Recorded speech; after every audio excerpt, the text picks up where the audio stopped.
maantuna waxaynu baran doonaa fasalka labaad oo ka tirsan groupkan antibiotic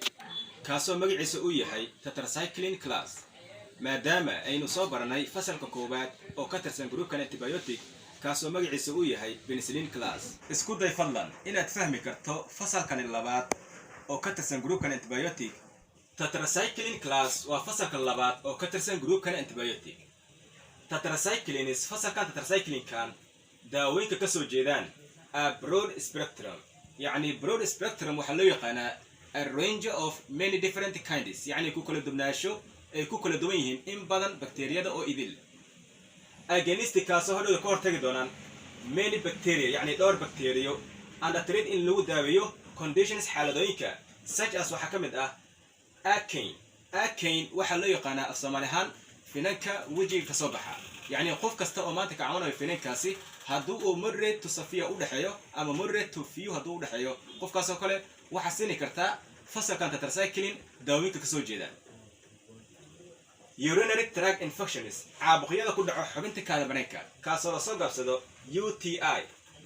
intestinal tract infections caabuqyada ku dhaca xubinta mandhicirada eye infections caabuqyada ku dhaco indhaha yani qof kasta oo maanta ka caawinayo daafka maadaama daafkan inta badan oo habba si ku imaani karayo mar waxaa jira daafkan oo keeni kara viruska mar bacteria keeni kara marna xasaasiyada keeni kara qofna waxaa jira daafka oo ku dhashaba cunug markuu sidaa u dhashanayo daaf ku dhacaa jiro kaasoo loo yaqaano neonatal conjunctivitis waxaa soo inta badan waxaa loo isticmaali doonaa fasalkan tetracycline daawooyinka kasoo jeedaan sexual transmitted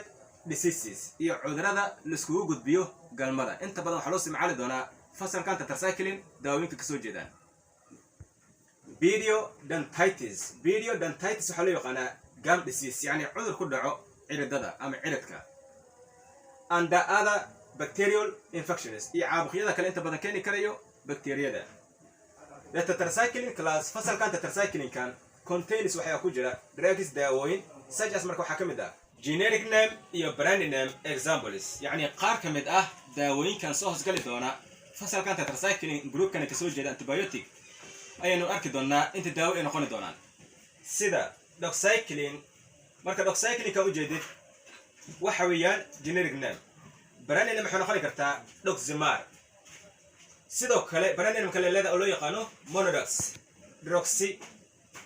doxy 100 iyo vibromycin marka daawooyinka u jeed marka si loo fiiriyo yani magacyasha soo idil waa magacyo loo yaqaano brand name sida daawadan waa doxycycline waxayna wadataa brand name loo yaqaano doximar brand name kala si jiraan aad u tiro badan sida tamashaad ugu jeedo hadda lacag aragti brand name-yadaasi waxaad ogaataa in adiga ay ku kala duwan yihiin shirkadaha ay soo kala saareen tetracycline waa generic name brand name-keedu waxay noqon kartaa acromycin v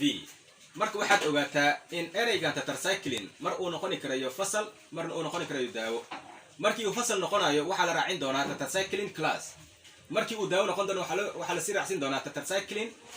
eye ointment tetracycline skin ointment iyo mar la dhihi karo tetracycline HCl oo mar adiga oo BO kiniin noqon karo sidaad meesha ugu jeedo hadda daawadan waa kiniini oo loo yaqaano tetracycline HCl